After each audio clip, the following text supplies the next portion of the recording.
Gracias a Dios. Es bueno reflexionar cómo estamos, cómo venimos, porque muchas veces así es.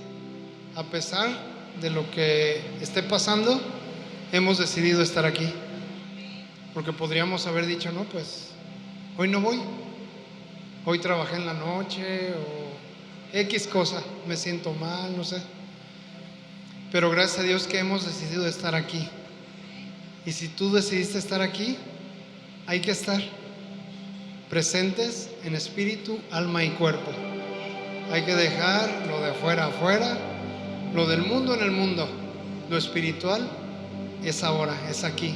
El Señor está aquí, está presente y hay que alabarlo como Él se lo merece, como nosotros necesitamos alabarlo. Dice la palabra de Dios que decían a gran voz: el Cordero que fue inmolado es digno de tomar el poder, las riquezas, la sabiduría, la fortaleza, la honra, la gloria y la alabanza a todo lo creado que está en los cielos y sobre la tierra y debajo de la tierra y en el mar, y a todas las cosas que en ellos hay. Hoy decir: al que está sentado en el trono y al Cordero sea la alabanza, la honra, la gloria y el poder por los siglos de los siglos. Amén. Y tú y yo hoy podemos cantarle a nuestro Dios. Al igual que toda la creación le honra a Dios, le obedece a Dios, muchos de los seres humanos, creación de Dios, no le honran ni le obedecen. Pero tú y yo hoy estamos aquí para honrarlo, para bendecir su nombre, exaltarle a Él hasta lo más alto. Amén.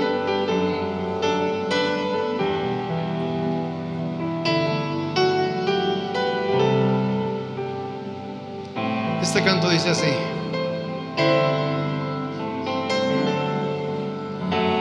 al borde de tu gran trono me postraré hoy a ti. Tú reinas sobre principados, sentado a la diestra de Dios. Exáltate, oh gran Cordero, tú vives hoy y vivirás. Corónate con mi alabanza, tu nombre es el vencedor,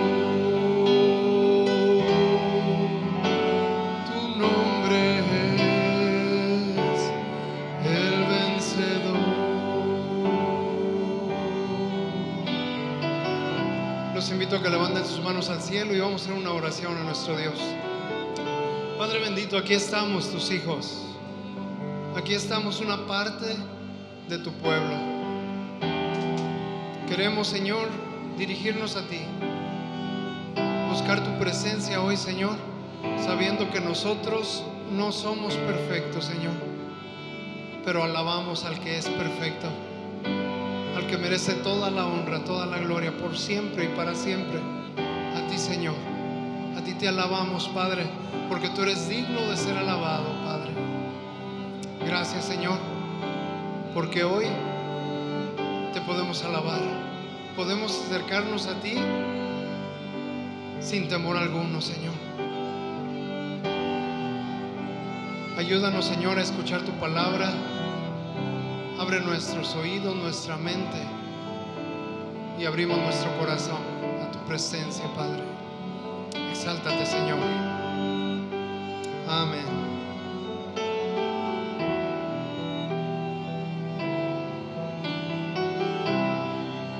Se lo decimos una vez más. Al borde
fuerte aplauso a nuestro Dios. Te alabamos, Señor, porque tú eres digno de ser alabado en gran manera, porque para siempre son tus misericordias. Gracias, Dios, porque nuevas son cada mañana. Aleluya. Dejo lugar a nuestro hermano que nos trae la palabra de Dios, el mensaje de Dios. Así es que pueden tomar asiento, hermanos, y disfrutemos.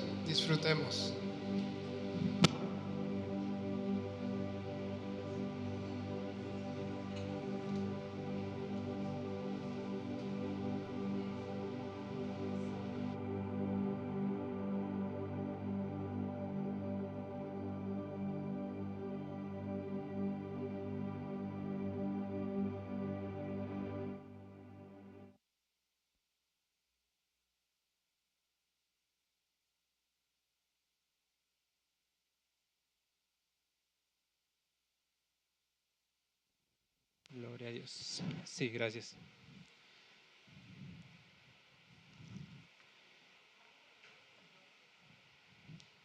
Aquí tiene.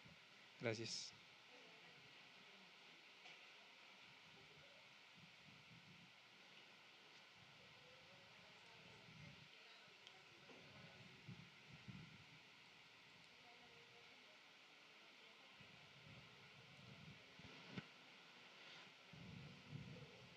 Bueno, pues gracias a Dios que estamos nuevamente un domingo para celebrar al Señor, para gozarnos, para escuchar su palabra y pues venir con la disposición de aprender. Amén. La semana pasada, recuerdan que vimos a Cristo plasmado en lo que fue el canto de una mujer agradecida que llamó Ana. Está dormida, tía. Y Ana sí cantó. Sí, entonces a Ana vimos el canto donde expresaba gratitud a Dios por pues ahora sí que el milagro que Dios le había hecho en su vida, ¿no? Y vemos que este canto fue un canto profético de cómo iba a venir el Mesías, cómo iba a venir un rey justo y soberano a ejercer juicio, y eso lo llevamos a la enseñanza de Jesús, donde habló acerca de las bienaventuranzas y de los ayes de Cristo. Amén. Y al final de cuentas pues caemos, ¿no? Que es mejor estar con Cristo que sin Cristo. Es lastimoso que es el orgullo lo que nos separa de Cristo. O sea, todo rodea lo que es el pecado, ¿no? La incredulidad, la vanidad en uno mismo, el orgullo, el no querer soltar ciertas cosas, pero todo cae en lo mismo del ser humano, el orgullo. Ese pecado que estuvo en el principio en Satanás, del querer ser igual a Dios, del querer tomar el control, es lo que viene también estando presente en nosotros, y por eso muchas veces nos encontramos peleando con Dios, ¿no? Y Ana vimos que no peleó con Dios, simplemente fue y le expuso su situación. Mira, Señor, este es mi deseo, este es mi anhelo, ve lo que me hacen, ve cómo se burlan de mí, te expreso y te muestro esta intención. Mucho de la oración es básicamente un intercambio de deseos. A veces creemos que la oración es como para torcer el brazo a Dios y y que haga lo que yo quiero, ¿no? Pero la oración es ir y expresarle al Señor cuál es mi deseo. Esto es lo que hay en mi vida, Señor. Puede ser dudas, pueden ser no quejas, sino situaciones adversas en mi vida, ¿no? Porque la queja va de la mano del orgullo, de yo merezco esto, ¿por qué me das esto, no? Eso es lo que dice la queja. Pero cuando vamos con Dios en una situación de humildad, el Señor responde. Aunque la respuesta no siempre sea así, pero el Señor responde. Amén. Porque Él conoce mejor que nosotros los planes. Y bueno, hoy vamos a ver a Cristo a través del testimonio de Samuel, ¿sí? A través del testimonio y la vida de Samuel, ya como tal del personaje que tiene el nombre de ese libro, Samuel. Samuel, como saben, pues fue hijo de Ana, producto de un milagro. Ana no podía concebir, Ana le pidió al Señor, dame un hijo y te lo dedicaré. Esta dedicación como que a veces la damos pues sí, se lo entregó al Señor, ¿no? Pero pues implicaba muchas cosas, ¿no? Despojarse de su hijo. Otra, que el niño quisiera quedarse ahí. O sea, que el niño dijera, bueno, pues ya no voy a ver a mis papás, me voy a quedar aquí. Y otra, Ana, vamos a decir, hizo ese voto al Señor y el Cana lo respetó, que era el marido. ¿Sí me entienden? Porque imagínense, donde uno vaya en dirección a Dios y el otro no, pues ahí se encuentran peleando. Qué mejor que el matrimonio, que la unión sea con alguien que también honre al Señor. Por eso es reiterativo y por eso la Biblia enseña, no se unan en yugo desigual, porque qué comunión tiene un hijo de Dios con un hijo del diablo, y si se unen, pues uno va a jalar para uno y el otro va a jalar para otro lado. Entonces, jóvenes, para evitarse muchos problemas, que sea un hijo de Dios, ¿sí? ¿Sí? Que sea un hijo o una hija de Dios. Amén. Entonces vemos que Samuel nace. Dios cumple este deseo, este anhelo, y Samuel es el último juez de Israel. El último juez de Israel. Algunos dicen que es el primer profeta, como tal, que ejerce el oficio de profeta. Pudiera ser porque, ojo, no que sea el primero en profetizar. Moisés profetizó y fue profeta. Débora profetizó y fue profeta. Me refiero al hecho de ejercer como tal ya el oficio de profeta como mediador de un pueblo. ¿Sí? El oficio del profeta como mediador de un pueblo. Porque recuerden, en el Antiguo Testamento vamos a encontrar que solamente el sacerdote y en ocasiones el profeta era quien podían ofrecer un altar o un servicio o una dedicación al Señor. Esto en ceremonias, vamos a decirlo así, especiales, ¿sí? Cualquiera podía ofrecer un altar y un holocausto al Señor. Vemos que Gedeón ofreció un altar al Señor y no era profeta. Sí, Gedeón le dijo: espérame aquí al ángel de Jehová, deja que traiga un cordero, lo mate aquí, te lo ofrezco en olor a ti. Vemos otros personajes que ofrecieron altares, que hicieron altares. David hizo altares, Salomón hizo altares, Josías hizo altares, reyes. Pero ojo, no en el servicio o no en lo que Dios había establecido que solo el sacerdote lo iba a hacer. También el profeta, solo en ciertas ocasiones, iba a hacer este altar y lo hacían para interceder por el pueblo. No lo hacían como tal un altar de adoración, era un altar de intercesión, porque es distinto el tipo. Entonces, Samuel desde joven fue dedicado al Señor. Eso que implicaba que se fue a vivir al templo. En este caso, pues no era un templo, era básicamente la tienda. Todavía no se había construido el templo se construye hasta que viene Salomón, 2 reyes después de Samuel. Y bueno, él vivía ahí en lo que era el lugar de los levitas, vamos a decirlo así. Pero, ojo en esto, Samuel no era levita. ¿Sí? Samuel no era levita. Vamos, ahí en 1 Samuel 1 dice: hubo un varón de Ramataim de Sofim, del monte de Efraín, que se llamaba Elcana. Y ahí nos muestra una genealogía de Efraín, perdón, del Cana, y básicamente apunta a que era efrateo, que era de Efraín, de la tribu de Efraín, hijos de José, Efraín y Manasés. Entonces no era levita, por lo tanto Samuel no podía ser el sumo sacerdote. ¿Sí? Vemos a veces, vemos esto en esa situación. Samuel, le pongo en contexto todo, porque a lo mejor muchos no conocen la historia que pasó del por qué Samuel fue escogido por Dios. Samuel desde el principio fue dedicado al Señor. Ya vamos bien, no tiene un punto. Pero el Señor mismo decide escogerlo. A pesar de que fue dedicado al Señor, de que servía en el templo, fue Dios quien se encontró, fue Dios quien escogió a Samuel, porque dice la Biblia que Samuel no conocía a Dios, no conocía a Jehová, a pesar de estar en el templo. Amén. Entonces, le estoy poniendo el panorama. Ahorita vamos a entrar en forma a lo que es el tipo de Cristo. Pero Samuel, cuando estaba ahí chiquito, jovencito, dice que escuchó la voz de Dios que le llamaba: Samuel, Samuel. Y él creía que era el sumo sacerdote que le hablaba. Pero él iba y le decía: ¿qué pasó? Aquí estoy. Y él le decía: pues yo no te hablé, yo estoy dormido, ve y duérmete otra vez, ¿no? Entonces, varias veces le habla, y otra vez cuando va con el sacerdote le dice: bueno, posiblemente sea el Señor el que te esté hablando. Cuando escuches esa voz, solamente di: habla, que tu siervo oye. Entonces, Dios vuelve a hablar a Samuel y dice: Samuel, Samuel. Entonces Samuel dice: pues aquí estoy, Señor, habla, que tu siervo oye. Y Jehová le da una palabra a Samuel que lo iba a levantar. Lastimosamente también le marca el destino del sacerdote Elí. Le dice: van a morir, porque ellos han pecado al menospreciar las ofrendas de Dios. ¿Qué pasaba? Que Elí, siendo el sumo sacerdote, pues ya estaba entrado en años. Ya había juzgado a Israel alrededor de 40 años y tenía 2 hijos. Estos 2 hijos, vamos a decirlo así, hacían trácalas y tranzas cuando venían a ofrecer el sacrificio del pueblo de Israel.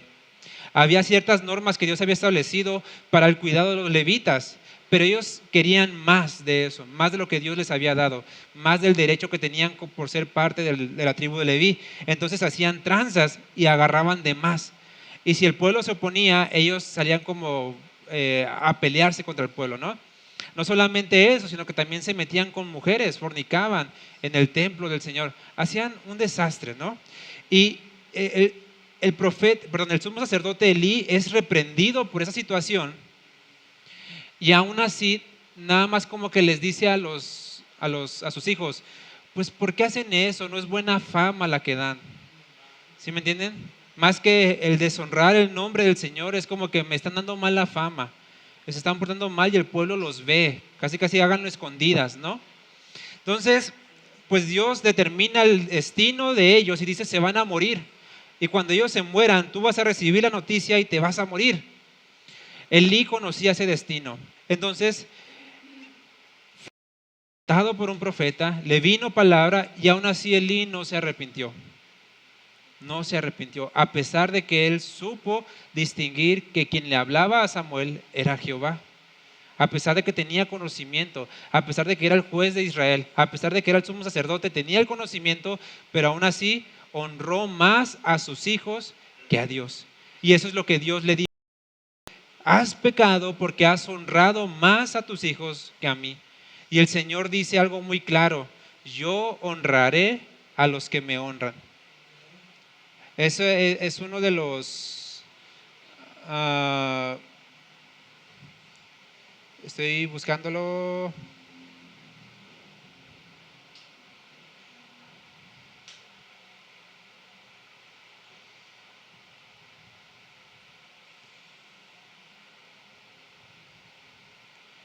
No lo encuentro.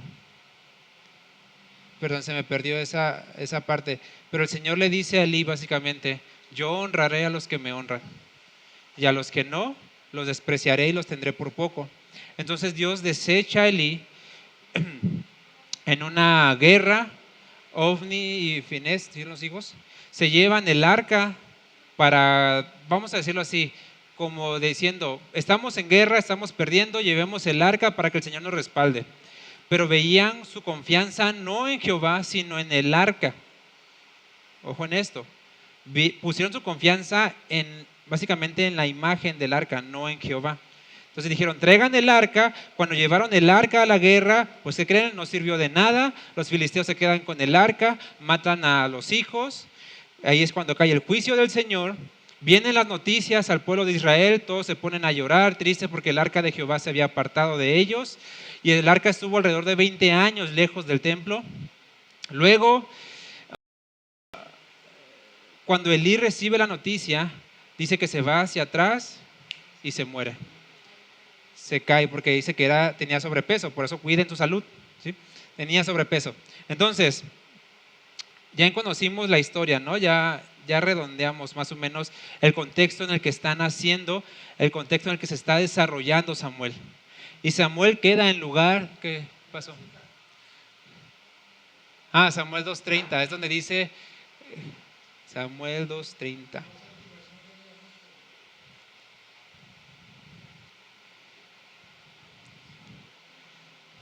Sí, es donde dice, le había dicho a Elí, que tú y tu descendencia iban a estar perpetuamente sirviendo en mi casa. Pero dice Jehová, nunca yo haga tal cosa, porque yo honraré a los que me honran, y los que me desprecian serán tenidos en poco. Entonces, veamos, con Dios no hay tintas medias, ¿sí? O lo honramos o no lo honramos. Y esa es la misma respuesta que el Señor va a dar para nosotros. Él nos va a honrar o nos va a tener en poco, ¿sí? Así que, pues decidamos bien en dónde estar, ¿no? Bien. Se dan ciertas profecías en todo esto que pasa, en el nacimiento, en el llamamiento de Samuel algunas cosas que tipificaban obviamente lo que iba a hacer Samuel, pero más allá de eso apuntaba a alguien perfecto. Porque aún Samuel, a pesar de ser alguien recto delante de los ojos del Señor, alguien a quien el salmista pone en el mismo lugar que Moisés y Aarón y dice, así como Moisés y Aarón los escuchaba el Señor, así también a Samuel lo escuchaba el Señor. ¿Sí? Entonces Samuel, ojo en esto, ejerció el juicio sobre Israel. Fue el último juez. Ejerció el ministerio profético sobre Israel y ofreció holocausto, pero como tal no ejerció, repito, el sacerdocio como sumo sacerdote, porque no era de la tribu de Leví. ¿Sí? No era de la tribu de Leví. Por eso a veces hay como que esta confusión, ¿no? Porque dicen que Samuel ofreció holocausto al Señor, que era responsabilidad de los sacerdotes. Pero recordemos que también el profeta también ofrecía holocausto como intercesor del pueblo. Por eso a veces hay como que esta pequeña confusión, porque es una línea muy delgada, ¿no? A veces distinguir ciertas cosas que en fin de cuentas solamente nos muestra que todo esto apunta a Cristo. Entonces, para no darle más vueltas al asunto. Así que vemos una profecía en esa parte donde Dios le habla a Elí, Dios le dice, yo no te voy a honrar a ti, voy a honrar a los que me honran. Y en 1 Samuel 2:35, Dios le dice a Elí, yo me suscitaré, es decir, yo pondré, yo generaré. Suscitar es como yo lo voy a elegir, yo lo voy a generar, va a salir de mí mismo, básicamente, no es de ustedes. Yo me suscitaré un sacerdote fiel, un sacerdote fiel, que haga conforme a mi corazón y a mi alma. Y yo le edificaré casa firme y andará delante de mi ungido todos los días. Uno podría pensar, habla de Samuel, pero no, sí y no. Porque Elí es quitado, Samuel es puesto como juez de Israel. ¿Ok? Entonces uno puede pensar, bueno, Dios lo escogió, Dios lo puso. Dios, vamos a decirlo, desde un principio fue un milagro de Dios, Samuel. Fue dedicado al Señor. O sea, desde el principio como que ya estaba apuntando a que iba a servir a Dios, sí o sí. Entonces, vemos que ciertas cosas se cumplen en él, pero no todas. Una, porque no fue el sacerdote. Otra, porque dice, yo le edificaré casa firme. Edificar casa firme se refiere a una genealogía. ¿Y qué creen? Los dos hijos de Samuel se mencionan que no fueron como su papá, que hicieron lo malo delante del Señor. Y que los líderes de Israel le dijeron, no queremos a tus hijos por jueces, ponnos un rey. Entonces, no habla también de la genealogía de Samuel. Y andará delante de mi ungido todos los días. Samuel ungió a Saúl y anduvo con él un tiempo. Después se alejó.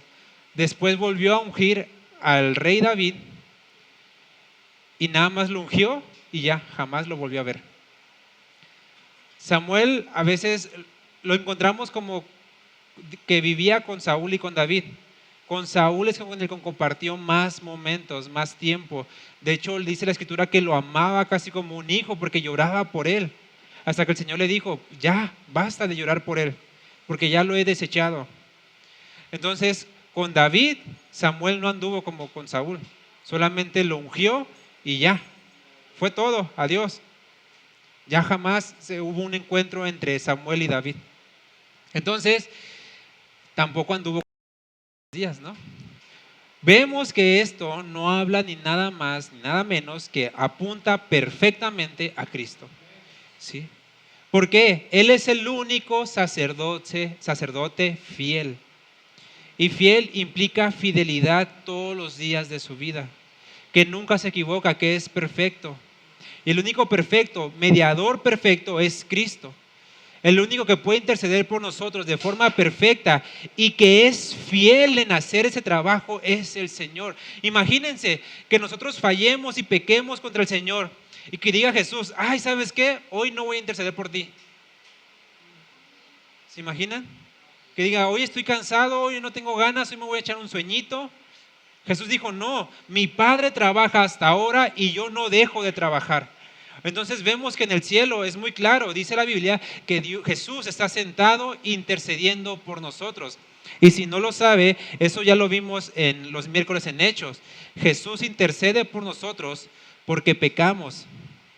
Y el Espíritu intercede por nosotros para no pecar. Entonces imagínense, nosotros pecamos y Cristo dice, no, ¿sabes qué? No tengo ganas. Porque la fidelidad no solamente implica una confianza en el Señor, sino implica, yo me comprometí a esto, lo voy a cumplir. Lo que vimos con, se me fue la voz, que Noemí le dijo a Ruth, espera, si Él te dijo, Él lo va a hacer. Y vemos que Jesús es fiel porque es fiel no solamente en sus promesas, sino en su trabajo. Esta fidelidad nos quedamos cortos ante ella porque nosotros le prometemos al Señor, pero a la hora de la hora nosotros nos cansamos, nos hartamos, a veces nos estresamos y decimos ya no quiero, ¿sí? Por ejemplo, Dios le ha dado el ministerio a nuestro pastor, que de pronto él diga, ¿sabes qué? Hoy estoy cansado, hoy esta iglesia me tiene harto, nomás no crecen, son rezongones, son chismosos. Aquí no es un ejemplo, ¿sí? Hacen esto y lo otro y no, mejor ya no. En muchos casos pasa, en muchos lugares pasa. Además de que el hombre se enferma, se cansa y muere. Jesús no se enferma, no se cansa y no se muere. Por eso Él es fiel en el trabajo que ha dicho que va a hacer en nuestras vidas. Y si Él ha prometido algo para nosotros, sus promesas, dice la Biblia, que son sí y amén. Es decir, sí y ya está hecho. No es sí y será, es sí y ya está hecho. Por eso tenemos que ver a Cristo y confiar en Él. Y dejar nuestras cargas en Él. Luego dice que haga conforme a mi corazón y a mi alma. Cuando Jesús estuvo aquí en el mundo, dijo, yo he venido a hacer una sola cosa y no voy a hacer nada más que una sola cosa, que es la voluntad de aquel que me envió. Yo vine a hacer la voluntad de mi Padre. Yo no vine a hacer mi deseo, mi voluntad, mi capricho. Jesús se entregó y dice la Biblia que no tuvo en poco sus deseos, más bien que tuvo en poco sus deseos, comparado con lo que Dios le había mandado. Porque aún en el monte, Él podría decir, pero yo ¿por qué? Si yo, desde que nací, no he pecado, Señor. Yo he sido fiel a ti, Dios, a ti, Padre, ¿por qué yo voy a morir por ellos? La Biblia enseña en Filipenses que Jesús no estimó el ser igual a Dios. Ahora, a veces nos pega esto, ¿no? Recuerden, estamos viendo a Cristo y nuestro reflejo, nuestra imagen, nuestro espejo es Cristo. Porque muchas veces nosotros decimos, ¿y yo por qué le voy a dar gusto a otros? ¿Y yo por qué tengo que complacer a otros? Yo solo me voy a dar gusto a mí. Yo solo me voy a complacer a mí. Ya estoy harto de complacer al mundo, de complacer a la iglesia, de complacer a los líderes, a los hermanos. Jesús no se complació a Él mismo. Jesús se arrebató sus deseos. ¿Y quiénes somos nosotros para decir yo soy mejor que Jesús? ¿Sí?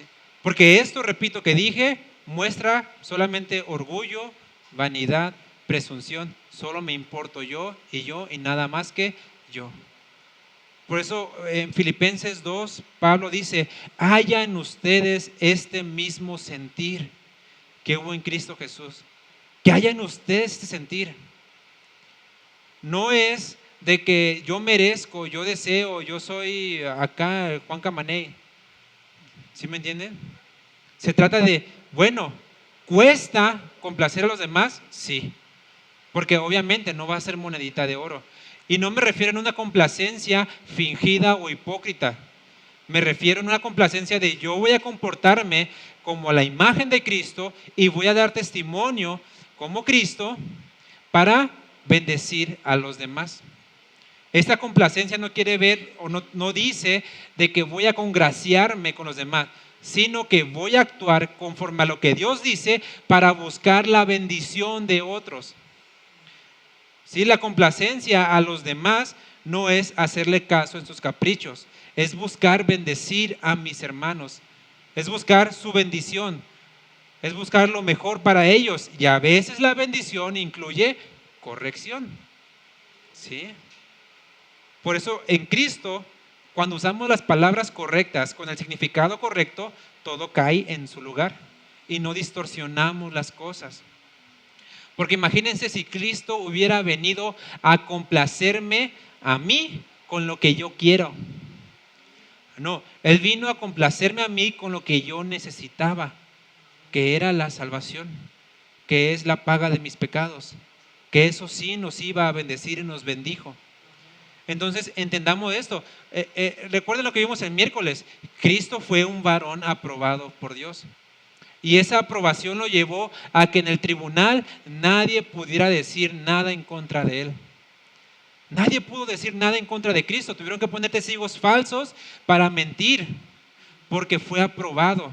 Así, imagínense que nosotros nos pongan delante, al menos aquí de la iglesia, ¿no? Que nos llevamos bien. Y que nos dijeran, a ver, dinos tus verdades, o digámosle las verdades a cada uno. No, saldríamos bien peleados, ¿no? Porque sin duda alguna, entre todos hay mucho que sacar, porque hay cosas malas que hacemos. Pero buscamos entonces bendecir a los demás dando testimonio. Amén. Y dice, yo le edificaré casa firme. La única casa firme que permanece para siempre y que es la roca inconmovible es Cristo. Esa roca nadie la puede mover. Esa ascendencia, descendencia, ese linaje de Cristo nadie lo puede mover. Por eso su reinado es firme. Y dice, y andará delante de mi ungido todos los días.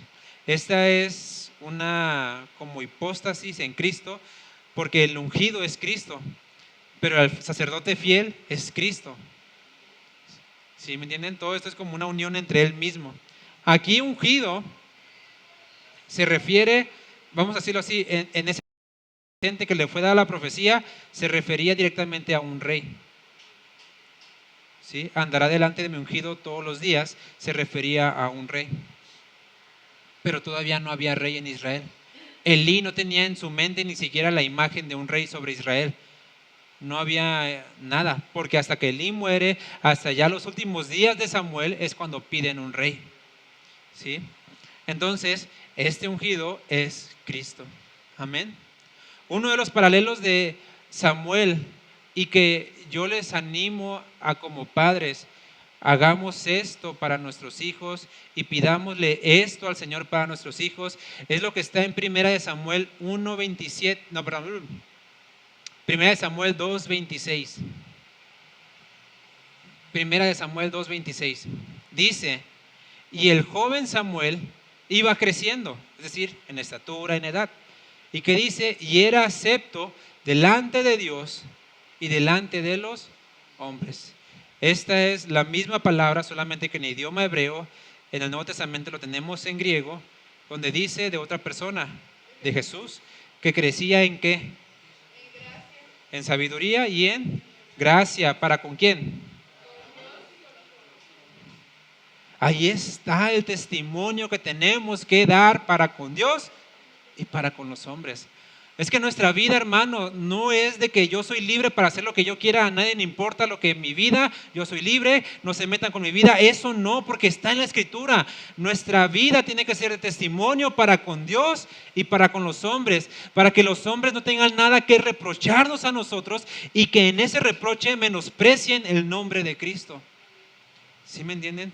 Por eso, de verdad, quitémonos esas tontas excusas de es mi vida, yo hago lo que yo quiera. No, ya no es mi vida, ya no es nuestra vida, ya es la vida de Cristo, porque Él la pagó. Nosotros no pagamos nuestras vidas, nosotros no compramos nuestra salvación. Fue Cristo quien pagó por mi vida. Así que si somos cristianos, si somos hijos de Dios, tu vida, mi vida, nuestras vidas ya son de Cristo. Por lo tanto, tenemos que comportarnos como Cristo dice. Comportarnos como Cristo se comportó, vivir como Cristo se comportó. Y ven cómo esto nos genera más carga, nos genera más trabajo, porque ya tiene que ver con una naturaleza de adentro hacia afuera, no de leyes externas. Porque repito, podríamos poner aquí una tabla. En la iglesia no se dicen malas palabras. En la iglesia no se chismea. En la iglesia no se ridiculiza o se burla de los hermanos. En la iglesia un montón de reglas, ¿no?, que podemos hacer. Pero esas son cosas externas. Y Cristo va de adentro hacia afuera. Cristo dice, si eres mío, ahora compórtate como yo quiero que te comportes, porque eres mío. Porque eres mío. Amén. El pastor nos ha dado un ejemplo de un patrón, un jefe, que tiene un empleado. Y vamos a decirlo, el patrón le pone al empleado a hacer cierta cosa, cierto oficio. Y le dice, vas a hacerlo de esta manera, de esta forma y así. Y el trabajador dice, si lo hacemos de esta otra forma, ahorramos tiempo, dinero y recursos. Pero el patrón le dice, no, así no, hazlo como yo te digo. Pero el otro va a decir, no, pero así ahorramos tiempo, dinero y recursos. No me importa, hazlo como yo te digo. Aunque en este caso, digámoslo así, el trabajador tenga la razón, tiene que obedecer al patrón. Ahora, con Cristo no pasa así, porque Él siempre tiene la razón, porque Él siempre tiene el mejor consejo, el mejor camino, la decisión más sabia. A Él no le podemos aconsejar. Dice Isaías, ¿quién le puede aconsejar a aquel que fundó el mundo? Entonces, si Él es perfecto, si Él lo sabe todo, y Él nos compró, y Él es nuestro dueño, con mayor razón tenemos que hacerle caso. Porque no solamente es nuestro patrón y nosotros tenemos la razón, no, Él es nuestro patrón y aparte Él tiene la razón. ¿Sí? Por eso es importante entender esto. Nuestras vidas tienen que ir dedicadas al Señor. Y esto es lo que les decía a los padres, oren al Señor, pídanle al Señor, ayuda a que mi hijo o mi hija crezca en gracia para contigo, Señor, y para con los hombres. Esto tiene que ver con la dedicación. 1 Samuel 1, 27, 28. Ana dice, por este niño oraba y Jehová me dio lo que pedí. Yo pues lo dedico también a Jehová. Todos los días que viva será de Jehová. Será de Él. ¿Nuestros hijos son del Señor o son míos? ¿De quién son nuestros hijos? Porque si son míos, entonces no les llames la atención. Entonces no los reprendas. Entonces no les digas de cosas porque son míos. Pero si son hijos del Señor, entonces tienes derecho como hermano en Cristo de llamarle la atención, de exhortarlo, de animarlo, porque es del Señor. ¿Sí? Es del Señor. Yo se lo digo en confianza. Ustedes como iglesia, como hermanos, tienen derecho de exhortar, llamar la atención a mi hija. Tienen derecho. Y si tienen razón, yo no me voy a enojar con ustedes.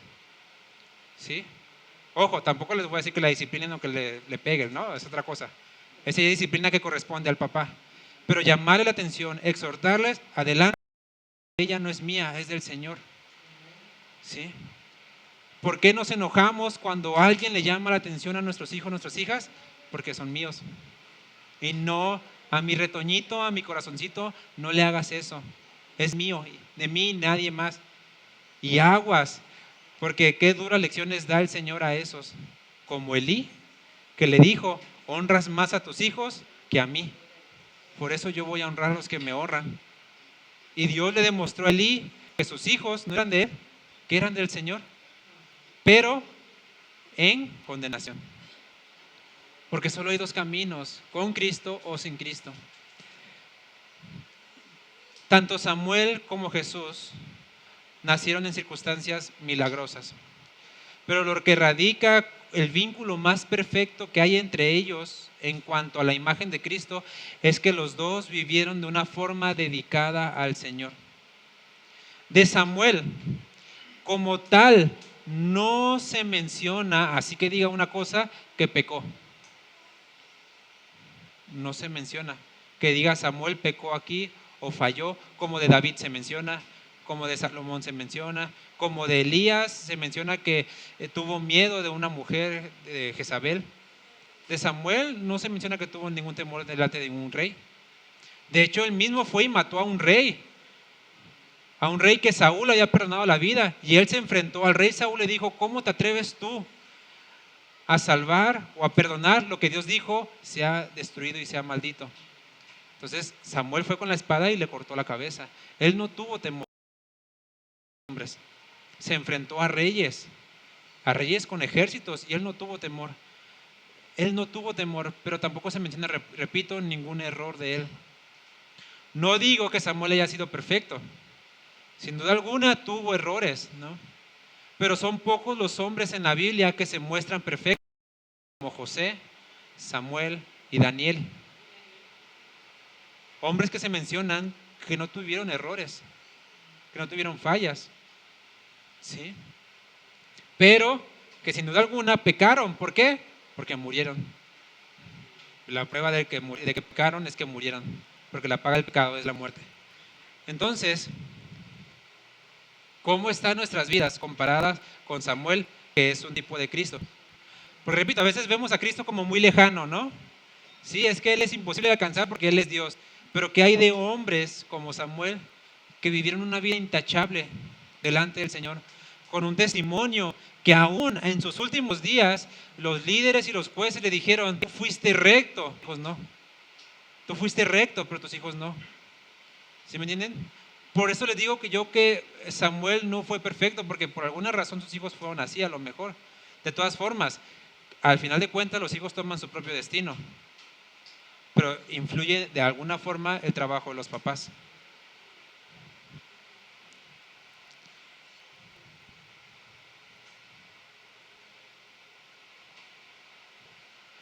La vida de Samuel, y esto tiene que ver, repito, con los papás, fue consagrada al Señor. Llevaron ese bebé y fue dedicado y consagrado a Dios. De Jesús también se dice que sus papás fueron y lo entregaron y lo consagraron al Señor. Pero esto no tiene, vamos a decirlo así, una connotación especial, porque era una ordenanza del Señor para todos los israelitas de ir y presentar a su hijo en el templo como dedicación al Señor, para recordar que todos los del pueblo de Dios son del pueblo de Dios, son del Señor. Por eso, papás, ¿cómo estamos dedicando a nuestros hijos al Señor? ¿Cómo dedicamos nuestros hijos al Señor? ¿Lo estamos haciendo o lo estamos dedicando al TikTok, al Facebook, a las redes, a los videojuegos? ¿Lo dedicamos al mundo, a sus amigos mundanos? ¿Lo dedicamos a otras cosas o lo dedicamos al Señor? Algo que yo agradezco de mi mamá, porque sin duda alguna Dios la usó, es que ella nunca recuerdo que me haya dicho no para algo de la iglesia.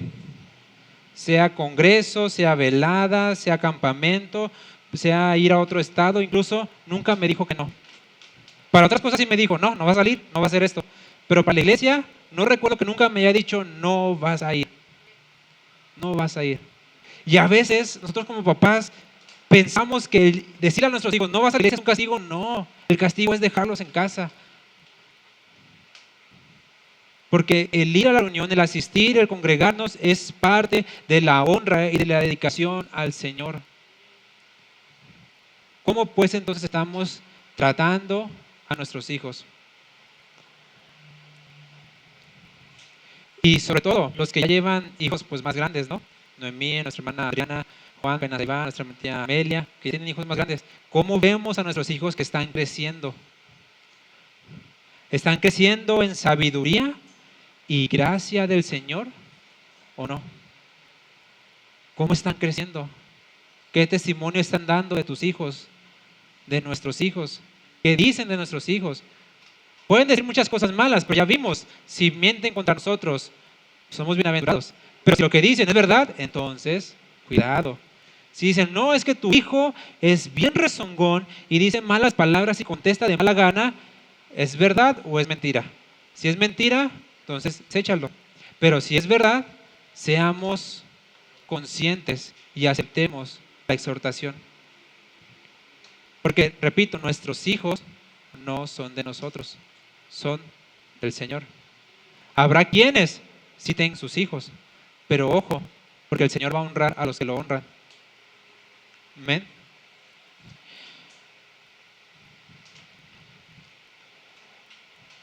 Samuel habló de parte del Señor. Su vida fue recta delante del Señor. Samuel ungió a 2 reyes, a Saúl y a David.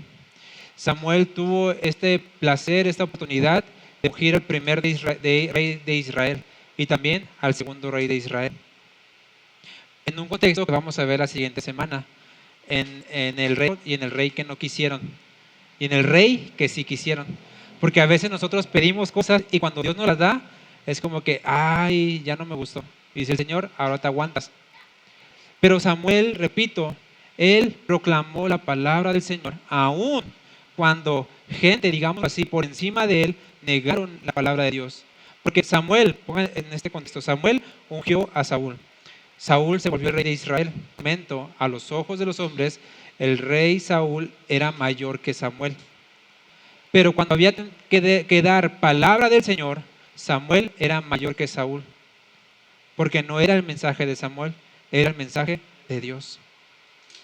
Y Samuel proclamó contra el rey de Israel, pues ahora sí, Dios te ha desechado. Porque Dios se complace más en la obediencia que en los sacrificios. Entonces, fue el responsable de establecer rey en Israel. Y Jesús es el responsable de establecer el reinado eterno. Solo que en este caso, Jesús es el ungido del Señor y el que lo unge es el Padre. Por eso les repito, estos paralelismos, estos tipos son reflejos nada más. Son vistazos acerca de la obra perfecta. No seamos como el pueblo de Israel, que a veces nos quedamos con el reflejo o con la sombra de lo que es real. Porque el pueblo de Jesús no quiso al Mesías porque se quiso quedar con la ley, se quiso quedar con los rituales, se quiso quedar con lo que apuntaba al Mesías. Pero cuando llegó el Mesías, no lo quisieron. Y a veces nosotros somos así. Nos queremos quedar con la religión, nos queremos quedar con la comunión, nos queremos quedar con lo bonito, con las prácticas, con las obras, pero cuando viene lo real del Señor, decimos no. Cuando viene lo perfecto, decimos no. ¿Por qué? Porque somos confrontados. Porque en la ley, pues todos pecan. Tenemos libertad de decir, yo peco menos que él. Entonces, pues soy más agraciado delante del Señor. La tía Amelia, pues, yo peco menos que ella. Pero cuando viene el modelo perfecto, Jesús, a ver quién puede decir, yo peco menos que él, si él nunca ha pecado. Por eso no nos gusta confrontarnos con Jesús. Y es donde recordamos la importancia de poner nuestros ojos en Cristo, de poner nuestros ojos en Él. Porque si empezamos a ver los demás, empezamos a ver lo que no me gusta ahora de los hermanos, lo que no me gustó que me dijo la tía Amelia, lo que no me gustó que dijo Juan, lo que no me gustó que dijo Luisito, lo que no me gustó, empiezo a perder el enfoque, empiezo a perder la mirada, empiezo a perderme en dónde estoy y empiezo a actuar bajo emociones, bajo impulsos, bajo arranques. Pero cuando mi mente está enfocada en Cristo, entonces lo que digan los hermanos lo paso por el filtro de, a ver, él dijo esto, ¿qué dijo Cristo? Porque si nada más nos quedamos en lo que pasa aquí, en lo que ocurre en la iglesia, vamos a salir desanimados. Porque todos fallamos, todos pecamos, algunas veces andamos muy activos,